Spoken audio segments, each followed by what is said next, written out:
Welcome to Fiscal TV. I'm Jim Caselli. This is our first Fiscal TV episode of 2020, and we thank you for joining us. On today's episode, we have some helpful hints about job aids, some FSC news that I'm sure you'll find useful, and as always, the latest Fiscal news. I'd like to introduce you to Mike Anderson, Fiscal's Mr. Know-It-All, and I mean that in a positive way. Thank you. When it comes to job aids, Mike is Mr. Know-It-All. Welcome, Mike. Thanks, Jim. Hey, before we get started, give us just a little bit of your background. Okay. I've been working at Fiscal now for just a little over 2 years. I work in the change management office, but most specifically in the external training section. Okay. So we have some questions for you today regarding job aids. I know it's a topic everybody's concerned with. Let's start with the obvious one. What is a job aid? That's a very good question, actually. It's more detailed than you might think. A job aid is essentially supplemental instructional material that's not covered in our current University of Fiscal, our web-based learning, the UPKs that everybody's familiar with. Even if you look at our job aids, you'll see in the title, it still says supplementary or supplemental job aid. And basically all of those job aids are meant to provide more detailed information of things that aren't really held in, not really covered in the online training. So whereas the online training has more of a happy path approach, is as it's called, this will cover more into a lot more niche areas, a lot more. Okay. What was the reason for moving job aids from the Fiscal website to ServiceNow? The primary reason for that was searchability. I think on the original website, when the job aids were on there was some searchability in there, but there were some people that were having a hard time with it. So the move over to ServiceNow has allowed for a more robust search experience that we have there. Whereas, just a brief explanation, and we'll get into it probably a little bit more in a minute. On the old website, if you just put in a search, the actual field that it would search for was fairly limited. Whereas in ServiceNow, it's expanded significantly. Okay. All right. So I do understand we have a couple of visual aids to go along with this question. Mhm. How do Fiscal end users, as you said earlier, you're going to go on this, how do Fiscal end users find or search for job aids? Okay. Well, basically, the best way to start is to go to the actual Fiscal, the homepage. And right there, you'll see that there is a job aids and FAQ link. So once we go ahead and click on that, it will lead us to this link, which I'm sure maybe a lot of people are pretty familiar with. Yeah. We've had this up since the migration over to ServiceNow, and we do have a couple of links there that say job aids and FAQs and saying that they are in ServiceNow. So we'll click on that link from there, and then you'll be prompted to log in with your credentials as you would anything else. Once you put in your proper credentials from there, you will then get into what is ServiceNow. And we have a couple of parts in here. Now, the screen that you will see is from mine, so there will be some things that look a little bit different, but for the most part, this is what you will see. And most importantly, the area of what's called the knowledge base. So if I click on the knowledge base section, and this is an area where end user's screen will look a little bit different, but the main part is, I think with the end users, you see maybe 3 of these things. Okay. This is more of the developmental side. And you'll see this job aids and FAQ section. You can see there are 292 on there right now. So if anybody has a question of how many job aids are out there. Right, there you go. That's quite a few. Yeah. And even though the numbers are in the 400s now, some of them have been, removed or archived. Mm-hmm. So once we click on that, you'll then notice this is your knowledge search screen for the job aids. And you can see in the order that they're shown here, there almost looks like there isn't really a specific order here. However, that top right green rectangle where we have our filtering, you have sort by, right now it's selected as the number of views. So you can see Fiscal 061 creating a PO voucher is a heavily viewed job aid. So this is coming up to the top. But you can select this by not only the views, or you can go by the the newest ones, which ones have just been updated or that are new recently, or going by alphabetical order if you choose. On the left side, you'll see another filter over there, and this is very standard for people who have seen it before on the old website, and it's similar. It's just breaking it down by the modules, but it's the part at the top that is the most important. That's the search field there. While it looks the same, uh, it's really casting a really wide net in the search now. Before on the website, we were able to basically we had a very short description for each job aid, and that was the basis of the search. It was only that, maybe a couple sentences. Within ServiceNow, if you type in any type of search term in there, it will search the body of each job aid, no matter how many pages there are. So if you put in a search term like voucher, you're going to get a lot of information. Right. So this allows the user to maybe narrow that search down even a bit more by making it a bit more detailed. So a couple of good points there. It narrows it down, but it also starts at a little broad. So if you're not really sure what you're looking for, you can see maybe a wide range and then shrink it down to specifically what you might be targeting. You can narrow it down very well. Okay. That's good. Yeah. So obviously you say there's quite a few job aids out there, right? We know that. What can you give us what the process is, the developmental process from, let's just say, from start to finish for a job aid? Basically, what it all boils down to is the need. There's always some type of need, whether it's a new process or if it's a system update or anything. Maybe it's a new functionality that comes up. The need is there to always provide more information to the users. So the people who have this information and know it very well are subject matter experts. They're the ones who actually will go in and start developing material even before these things come out. So they have a good knowledge. And then once we release it, then everybody will know. So the whole process basically starts with we have a very approved template. Everything is very much the same. They will go through this template and put in all of their information in there. They will contact me about it, where we then issue a number. So as an administrator of that, we'll issue it a number. So we have it in our repository. We know where it is.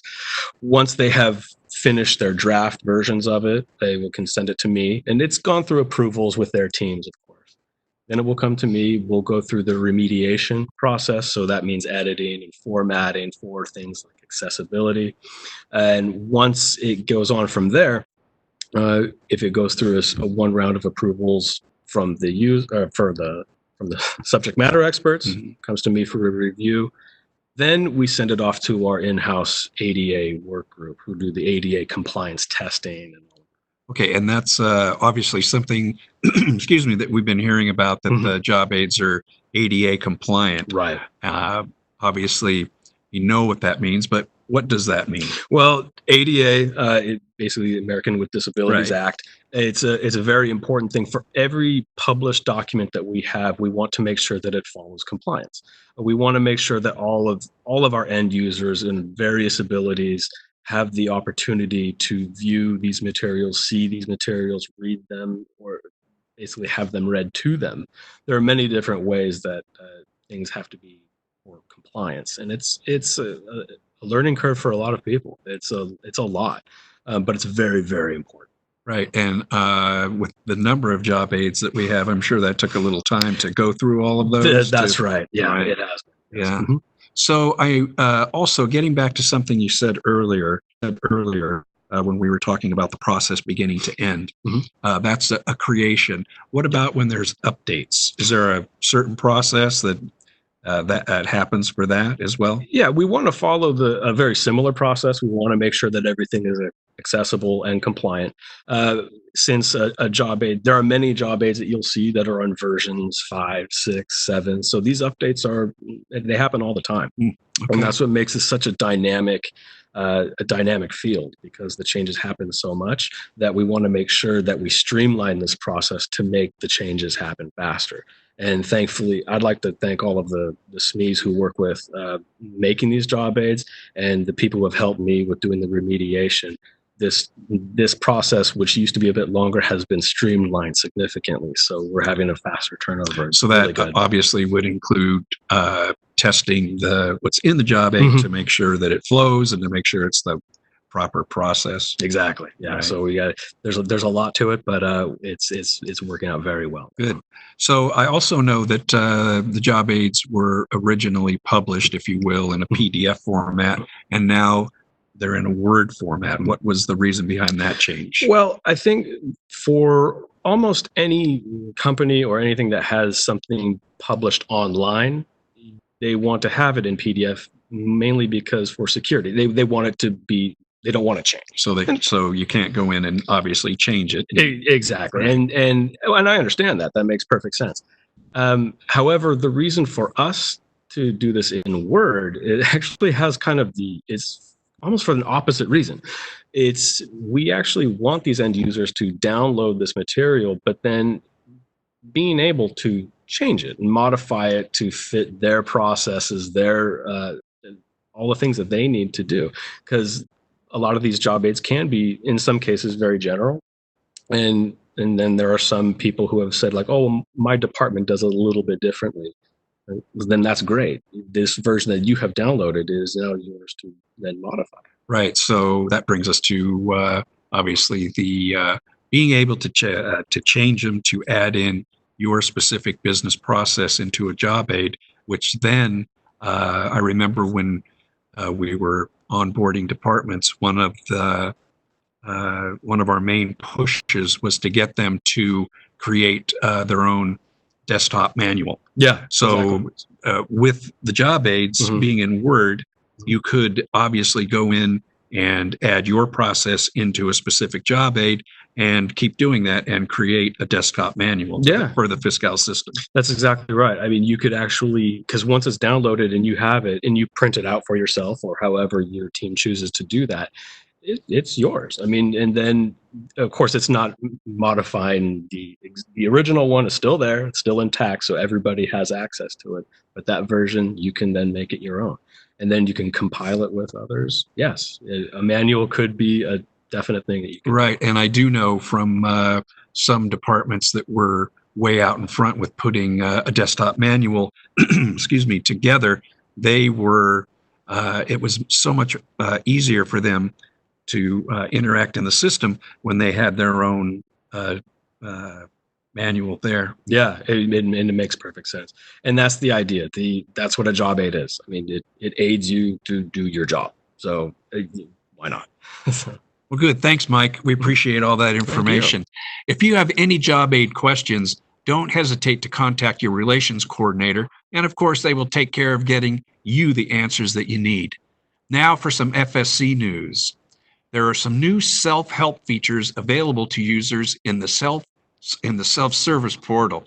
You can submit a new ticket, you can view your submitted ticket, and you can also see who has been assigned to your ticket. And here's a little bit more information about the self-service portal.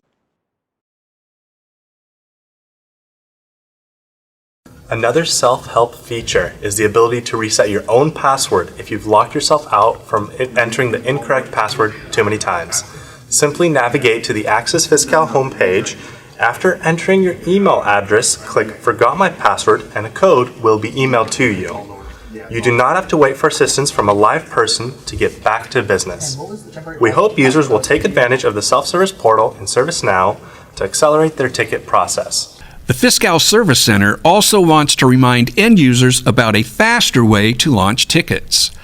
Most tickets are still being submitted the old way, where the FSC accepts email requests from departments for ticket creation.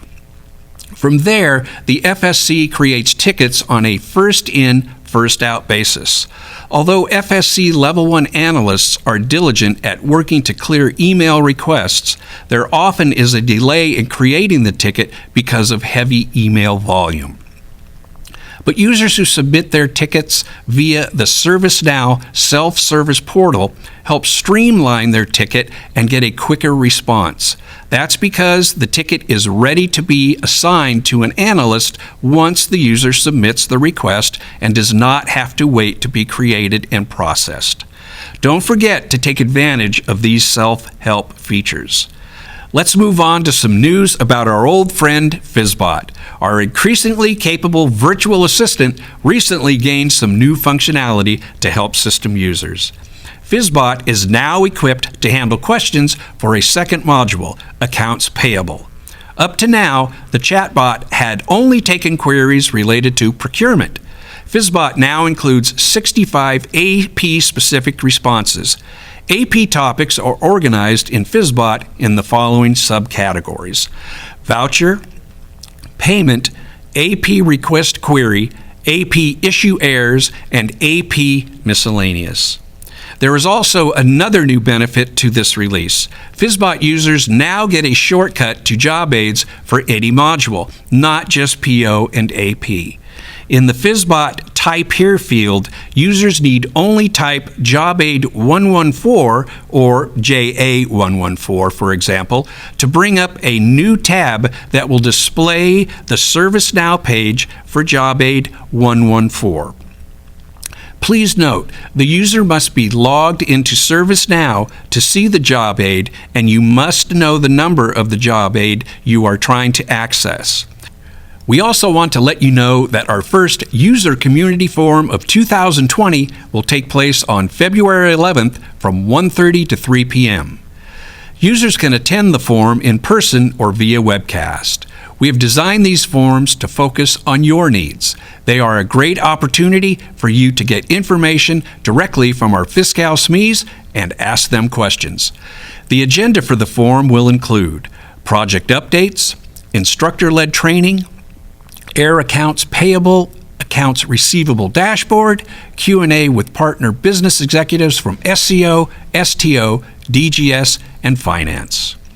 Finally, a number of you have new roles as Fiscal Department requesters. As a requester, you have the ability to open tickets using the Identity Self-Service portal to create user profiles, add or remove roles, and enable or disable user accounts. We have created a number of job aids that are specific to each type of action you will encounter while using the ISS portal.